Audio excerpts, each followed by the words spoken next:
Bom dia, gente! Tudo bem? Bom, não reparem a bagunça aqui, eu tô terminando de me arrumar para ir para minha consulta de pré-natal. Tô entrando no 8º mês de gestação já e hoje eu decidi bater um papo com a minha parteira, a Camila. Ela tem muita experiência e ela vai ajudar vocês a entender melhor como que funciona ter um parto natural humanizado aqui nos Estados Unidos. Quais são os cuidados, quanto custa, enfim. E eu também vou contar um pouco da minha história. Para quem não sabe, eu já tive a minha primeira filha, Angelina, em casa. Foi maravilhoso e eu estou planejando ter o segundo também. Então, se você tem interesse nesse assunto, conhece alguém que pode se beneficiar desse conteúdo, não esquece de compartilhar esse vídeo, deixe seu like e se inscreve aqui no canal. Vamos lá!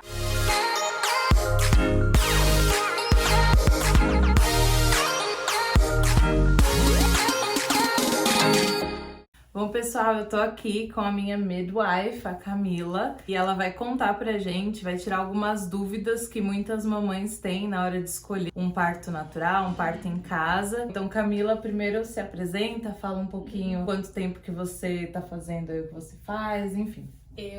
Primeiramente, eu cheguei aqui nos Estados Unidos em 2007, vim como au pair, e nesse período eu trabalhei com muitas famílias, né, muitas mães com recém-nascido, era minha especialidade. Eu virei especialista em recém-nascido, gêmeos, prematuros, sempre trabalhei aí com mães no período pós-parto, então para mim o maior choque cultural aqui foi ver como que essas mães se recuperavam do parto, né? A rede de apoio que elas tinham, na maioria não tinham. Então aí foi aí que me estimulou a procurar esse trabalho. Em 2013 eu fiz o curso de doula e fui doula por mais de 7 anos. Comecei a atender alguns partos domiciliares e eu me apaixonei. E em 2014 comecei a estudar a ser parteira. E em 2020 eu passei no meu exame e estou aqui até hoje, no meu 3º ano de prática. Você tem 3 meninas, né? Fala um pouquinho dessa sua experiência tendo elas em casa. Sem dúvida. Como doula, 85% das minhas clientes eram parto hospitalar. Então eu vi muito do parto hospitalar e vi um pouquinho do parto domiciliar.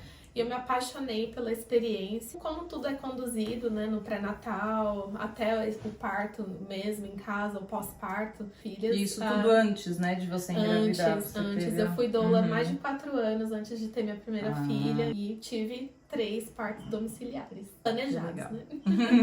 Sim, às vezes a gente fala, né? Eu tive meu filho em casa, a pessoa pensa que foi um acidente, que não deu tempo de chegar no hospital. Não, a gente planeja mesmo ter os filhos em casa. Eu tive a minha primeira filha em casa, a Angelina. O parto foi ótimo, inclusive por isso que eu tô optando por esse caminho aí de novo, dessa segunda vez. Você falou um pouquinho do pré-natal. Como que é o pré-natal para quem decide fazer um parto domiciliar? Nós seguimos o mesmo schedule que um obstetra, mas qual que é o diferencial? A gente trabalha muito mais a preparação, educar as mães na preparação do parto. Isso a saúde é muito não importante. é só, e a saúde não é só a saúde física, só a pressão, medir o bebê, ver se tem batimento, mas a gente também vê a sua nutrição, como que tá a sua saúde mental, como que tá o seu emocional. É muito mais holístico do que um cuidado com obstetra. Então as minhas consultas são mais ou menos 1 hora de duração. E a gente também vê a parte física, claro. A gente checa a pressão, a gente vai medir a barriga pra ver se tá crescendo direitinho. Escuta também os batimentos do bebê, toda visita. E aí, se precisa de alguma coisa mais de laboratório, vocês encaminham? Sim, claro. A gente é treinado para ter um parto domiciliar, você tem que ser gestante de baixo risco. Se algo foge do baixo risco, então a gente encaminha essa mãe para ultrassom, mais monitoramento, para ter certeza que a gravidez está realmente seguindo de baixo risco. Isso, eu acho isso muito importante, né? Porque quando a gente fala sobre parto domiciliar, existe muita dúvida, né? Mas, meu Deus, e se acontecer uma coisa? Tem sempre essa verificação para ter certeza de que tá tudo bem com você, né? Qual que seria o procedimento, Camila, se você tá vendo uma mãe, tá indo tudo bem na gestação, mas ela acaba adquirindo, por exemplo, uma diabetes gestacional? Como que funciona? Você tem que abandonar essa cliente? Qual que é o procedimento? Não, nós abandonamos abandonar jamais. Mas assim, a gente encaminha para um médico para fazer mais testes, né? A minha primeira abordagem é com nutrição, com às vezes suplementos, coisas naturais que a gente pode fazer. Se o corpo da mãe não responde, então a gente reencaminha para um médico para mais testes e medicação, né? Se é esse caso. Então a gente tenta controlar e ser proativo em tudo que a gente faz para essa gravidez continuar de baixo risco. Mas, claro, há situações que fogem do baixo risco e a gente transfere para um médico e esse parto continua no hospital, né? Em vez de ser em casa, é no hospital. Agora, aquela coisa, abandonar mesmo eu não abandono, porque quando acontece uma situação como essa, continuo acompanhando no pós-parto, na amamentação, uma vez que essa mãe tá em casa. E isso que eu acho que é o mais legal do cuidados com parteira, porque geralmente aqui nos Estados Unidos, quando você tem o seu bebê, o médico vem, faz o parto e depois só te vê com mais ou menos 6 semanas. E nessas 6 semanas acontecem tantas coisas que, meu Deus. Eu falo, não tem como, é impossível você não dar mais assistência. Você sendo midwife, fala direitinho assim o schedule que vocês seguem pro pós-parto. Como que funciona esse apoio pra mãe? Assim que a mãe tem um bebê em casa, retorno na casa da mãe pra fazer uma visita. 24 horas depois, né? Entre 24 e 48 horas. Nessa visita a gente vai estar checando a mãe, como tá os pontos, se o bebê tá mamando, já tá conseguindo mamar, se o bebê evacuou, se fez xixi. A gente também faz o primeiro teste do pezinho. Então a gente faz o primeiro com 24 horas. Depois a gente também faz um teste que testa pra defeitos congenitais do coração, né? Então a gente usa um pulse oximeter e faz esse teste no bebê. Depois eu tô vendo a mãe com 1 semana, 2 semanas, 4 semanas, 6 semanas, às vezes até 8 semanas, dependendo do que tá acontecendo. Se esse bebê tá amamentando bem, se tá ganhando peso, se a mãe tá bem no emocional, se não tá com uma depressão pós-parto. É um cuidado muito mais próximo. A gente acaba criando um relacionamento de amigo. É muito diferente de você ir no hospital. Inclusive, muitas pessoas me perguntam, mas Marina, você já queria ter um parto domiciliar quando você engravidou da Angelina? E eu falo, não, isso nunca passou pela minha cabeça. Por que que eu decidi ter um parto domiciliar? Quando eu tava grávida da Angelina, fui ao hospital, comecei a passar com a médica e teve um momento que eu falei, gente, eu não quero que essa pessoa faça o meu parto. Não tinha conexão nenhuma. Era uma coisa super distante, parecia assim, um negócio super protocolado. É totalmente diferente o contato que a gente tem com a nossa midwife. E quando eu vi que eu não tava me sentindo confortável com aquela médica, foi onde eu comecei a buscar outras alternativas. Conheci a Camila na época, a sua irmã tava grávida, né? Sim. Tive que viajar pra Boston pra fazer o parto dela. E mais ou menos na mesma época na mesma época. Eu tava prevista... Ela teve no começo de outubro.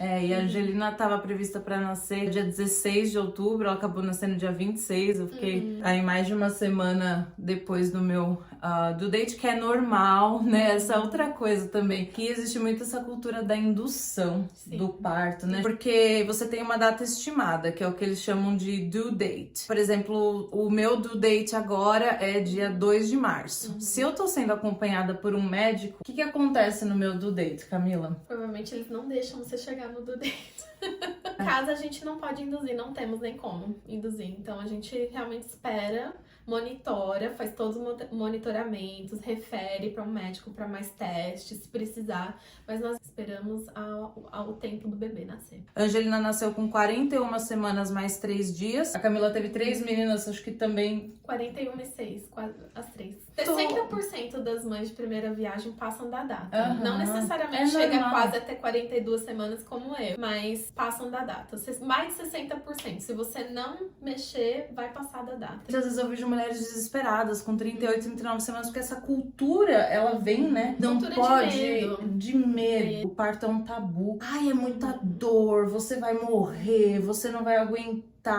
É uma coisa que coloca... E o horror do Brasil, a taxa de cesariana... Todo janeiro sai, né, um reporte assim, eu sempre dou uma olhadinha nas taxas. Tem médicos e hospitais que têm taxa de 100% de cesárea no Brasil, que isso é totalmente inaceitável. De acordo com a Organização Mundial da Saúde, a taxa de cesárea deveria ser 15%.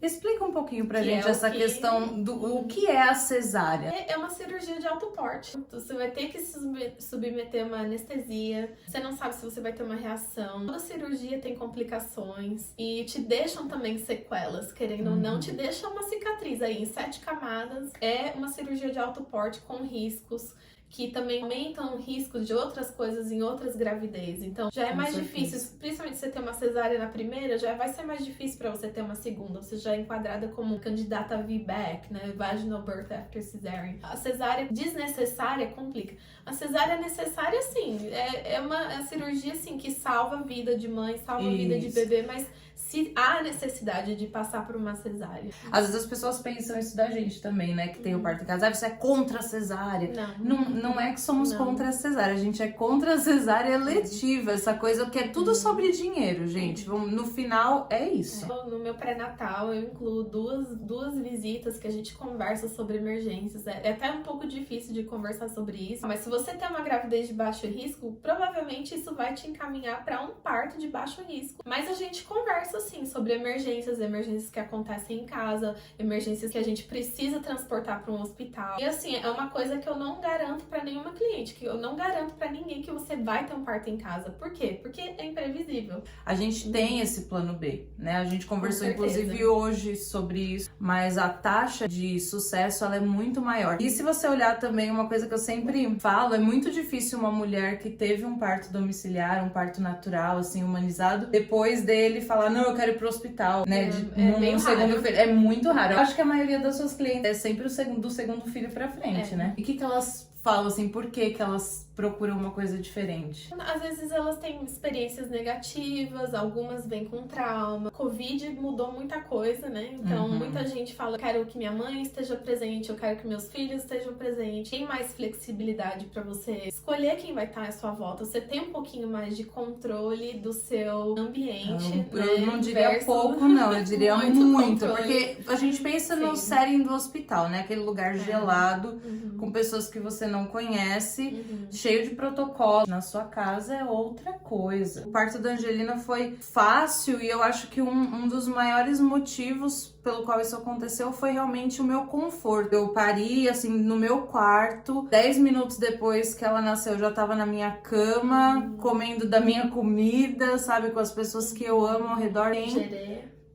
O Gerê, conhecendo a Angelina. E o nosso corpo, ele responde muito bem a um ambiente tranquilo na hora do parto, né? Agora, Camila, só pra finalizar aqui, que as pessoas perguntam muito com relação a custo. Quanto que é em média? Eu sei que é difícil falar, porque aqui em Nevada é uma coisa, na Califórnia é outra. Mas o que você diria que é a média, com tudo incluso? Então, aqui no estado de Nevada, uma parteira varia um pouco entre 3 mil e 5 mil dólares. Custo que engloba todo esse cuidado pré-natal, o parto. A gente vai com 2 parteiras no parto, mais todos os cuidados pós-parto. O que não tá incluso nesse FII é exames laboratoriais, ultrassom. Mas vocês, nesse encaminhamento, vocês conseguem um preço melhor, né? Sim, a gente trabalha com clínica e também o que não está incluído nesse Global FII, né, da parteira, é também um Birth Kit, né, que é a gente faz um kit com tudo descartável, né, que a gente usa no parto domiciliar. Não é nada também muito absurdo. Em torno de 50 dólares. Tudo a gente tenta deixar o mais barato, assim, o mais acessível possível. O parto é humanizado e o cuidado também. Isso que ela tá falando é muito real. Por exemplo, um ultrassom, se você vai fazer por convênio, eu já cheguei a ver eles colocando no billing, assim, 600, 700 O meu dólares. é 700 dólares. Meu convênio, um ultrassom com médico é 700 dólares.